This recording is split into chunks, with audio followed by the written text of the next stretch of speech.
Hola, profe y compañeros. Bueno, si alguno ve esto, este es mi portafolio del análisis cualitativo de datos para Sumados, que como les comenté antes, es mi plataforma de networking que estoy diseñando para los egresados que quieren ser docentes de la Universidad Monte Ávila. Para seguir un poquito la estructura de la presentación, quería hacer como esta presentación oral también para complementar todo mi proceso de viaje de aprendizaje a través de este gran atlas o esta bitácora de viaje que estamos haciendo. Y bueno, en contenido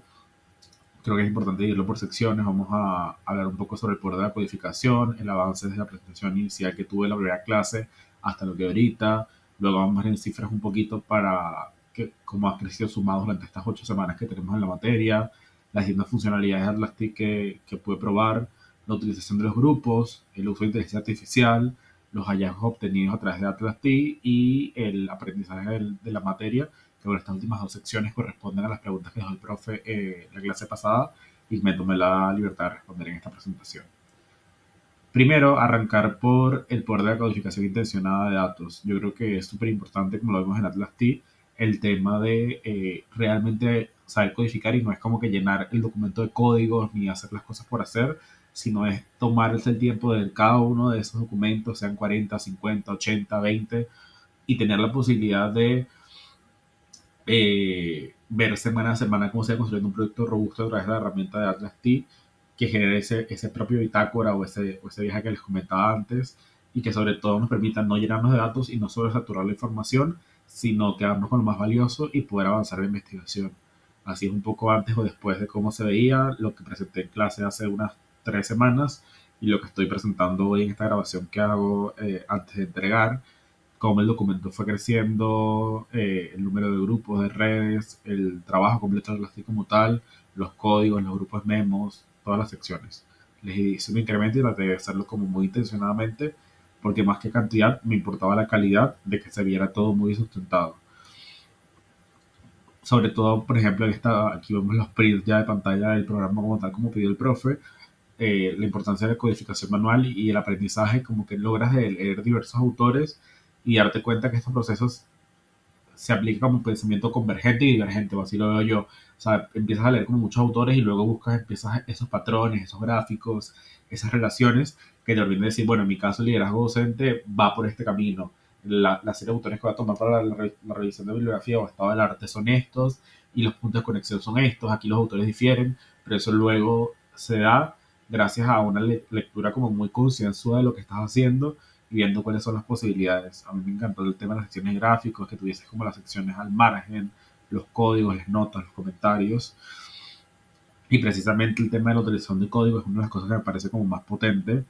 porque permite reconocer esos elementos en documentos para que el análisis sea cada vez más eficiente. Debe ser consciente de lo que importa es más la calidad que la cantidad, lo que les decía antes. Es mejor tener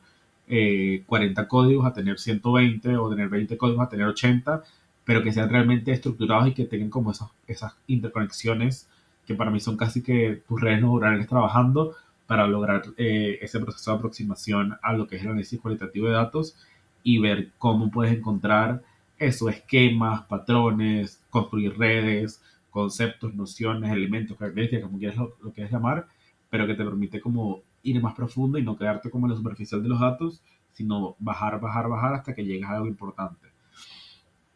En sumados, bueno, tenemos aquí un poco de cifras. Hasta este momento hay 40 documentos, 39 códigos, 30 memos, 3 redes propias que construí yo sobre estado del arte, liderazgo docente y sobre mi investigación, grupos de documentos, grupos de códigos, grupos de memos, grupos de redes y incorporé a este proceso de transcripciones multimedia con la función de audio y video que vamos a ver más adelante, pero creo que lo importante aquí es como ese ahínco o esa entereza de semana a semana ir construyendo, dedicarle horas al trabajo para que se viera realmente esta construcción, porque en cifras uno lo suele ver como muy números y dice, bueno, si es el cualitativo, no es cuantitativo. No, pero a veces esta progresión es necesaria verla para decir, yo comencé con cero de todo y en 8 semanas o en 6 semanas que fue lo que usamos la herramienta, construí este producto tan valioso que sirve para la investigación y entonces creo que eso te motiva a seguir adelante. Para mí los memos, que tengo todas estas cantidades que ven reflejadas en este lado, fueron una herramienta muy valiosa para construir sobre esas nociones y tener como mi propio glosario, que lo llamo yo, o sea, como notas que me parecían interesantes, sobre lo que es la hermenéutica, sobre lo que es el liderazgo docente, sobre la crisis venezolana. O sea, lo puedes vivir como en varios grupos de memos y a la vez tener tus anotaciones propias que luego te sirven para cuando vas a redactar los párrafos del informe final, en este caso que es más teórico, y que te quede como todo súper sustancioso y súper concentrado en calidad. Para tejer redes, bueno, descubrí más de 15 relaciones y me parece que en el caso, por ejemplo, que yo hice esta con el compendio de competencias de Gorrochotegui, que es uno de mis autores principales, un venezolano que se dedicó a investigar el tema del liderazgo en los docentes de manera muy concienzuda. De hecho, él investigó el liderazgo educativo y yo estoy investigando el liderazgo docente, que es una noción que me sugirió Ángela Rubiano de una aproximación entre 2020 y 2024, porque bueno, las investigaciones de maestría, aunque suena que son 2 años, siempre hay que acotarlas un poquito más. Y este hombre dedicó toda su vida a este tema. Entonces, bueno, por ejemplo, ver cómo se relacionan, cómo forma parte de, cómo está asociado con, cómo es parte y pues cómo conseguir esta caracterización de, bueno, el liderazgo educativo, el liderazgo docente tiene elementos de coaching, es una serie de estrategias, requiere estudiosidad, es necesario tener respeto tanto por ti como por el alumno para poder llegar a acuerdos, está asociado obviamente con la cooperación y con ser mejor persona. Sobre todo me parece que es muy útil para gestionar conflictos y para aprender a respetar tu estilo personal, porque muchas veces uno tiene como sus profesores favoritos que te dicen, bueno, yo quise ser como él, como ella, pero lo importante es descubrir tu estilo personal. Los grupos de documentos que me parecen muy importantes para separar todo lo que lees en distintas categorías. Bueno, aquí vemos que tenía entrevistas que ya había hecho, que eso lo voy a contar sobre el dato primario, cuestiones sobre el liderazgo docente que me envió Ángela, que todo lo clasifiqué para saber que me daba ya como esta noción nueva que comenté antes, y los manuales de investigación del proyecto final de carrera, que son de la universidad, pero que son muy importantes para esta investigación. Los grupos de códigos que me permitían como agrupar esas series de categorías o codificaciones, por ejemplo, sí, todas esas características forman parte del liderazgo docente, lo que hablamos antes, coaching, estilo personal, comunicación, comunicadores excepcionales, o sea, todo eso cabía como dentro del grupo de códigos de lo que es el liderazgo docente o las características del liderazgo docente, por ejemplo. Los grupos de memos, como ya comenté antes, por ejemplo, también estilos de liderazgo que conseguí en documentos, y decía, bueno, un liderazgo más participativo, más disruptivo, más disgregado, o sea, hay diferentes clasificaciones según los autores, y es importante ir haciendo como esas conexiones para ver después qué te quedas para tu trabajo. Los grupos de redes que también son súper importantes, en este caso tenía dos, que era sobre estado del arte y sobre las nociones de liderazgo que fui desarrollando,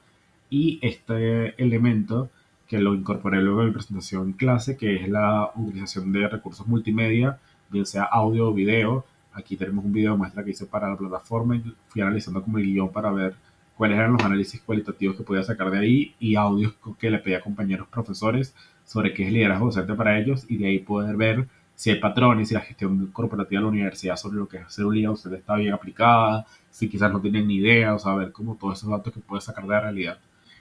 La aplicación de inteligencia artificial fue un reto porque, bueno, yo hice el proyecto en mi computadora y como vemos en la esquina central, eh, hay como ciertas fallas en este programa. Pedí ayuda a Service Desk y a Atlas T, pero bueno, cuando estaba grabando esto que fin de semana, no me pudieron prestar tanta ayuda, pero sí me quisieron como apoyar y bueno, buscando formas de resolver, eh, fui a la versión web y le subí el Corrochotegui, el compendio de competencias, y pedí análisis para integrar este elemento de conversación intencionada con IA, que al final lo que te demuestra lo que decíamos en clase, que uno puede tener como muchas herramientas adicionales, pero al final es el criterio del investigador el que te ayuda como a resolver esas situaciones y a conseguir como esos elementos comunes y hacer todo como mucho más certero.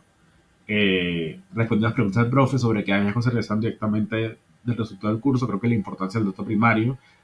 cuando estás en tercer semestre, que estás como tratando de cerrar el estado del arte, aquí te das cuenta de lo importante que es construir bien las herramientas, seleccionar los instrumentos de recolección de datos y buscar en la realidad, más allá de lo que dicen otros investigadores, cuáles son esos hallazgos que tú vas a conseguir en tu comunidad y en tu impacto, bien sea porque lo hagas en tu propia escuela o universidad o porque lo hagas en otra, pero no subestimar la importancia de una muestra pequeña que te pueda dar una observación de realidad.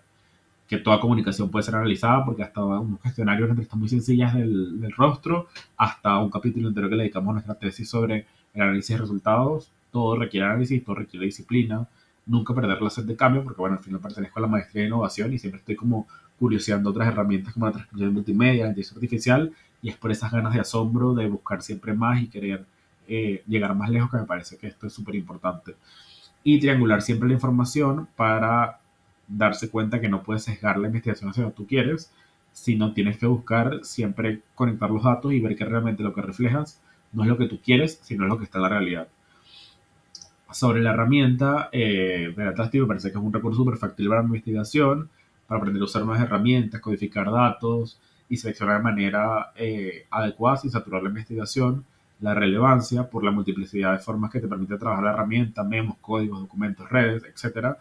y ver cómo puedes integrar todo eso a tu investigación. Es oportuno este semestre porque te permite ver la intercambio de información entre ese mar de contenido, cómo puedes agrupar y seccionar para luego ir al documento y aprovechar esas páginas para que el análisis sea lo más sustancioso posible y motivador porque es capaz de ver herramientas nuevas que puedes utilizar tanto para el estado del arte y la bibliografía como para datos primarios y conseguir ese lomito que le llamo investigación, ese curaduría dentro de ese atlas multifacético y esa generación de datos para tu proyecto final. Bueno, siempre me gusta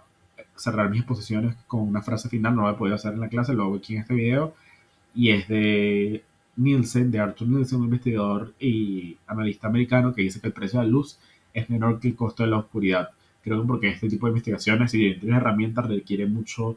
disciplina, tiempo, dedicación, a veces puede ser un poquito tedioso porque no sabes usar bien la herramienta, pero si te dedicas, puedes aprender a sacarle jugo y al final terminas ahorrando mucho tiempo más adelante y terminas sacando conclusiones mucho más precisas que no se queden en superficial. Así que yo creo que esta es una buena frase para cerrar. Y me despido. Gracias por el espacio, profe. Gracias por la oportunidad. Espero que el video y la presentación le gusten y cualquier comentario quedo a la orden para usted. Saludos. Chau, chau, compañeros también.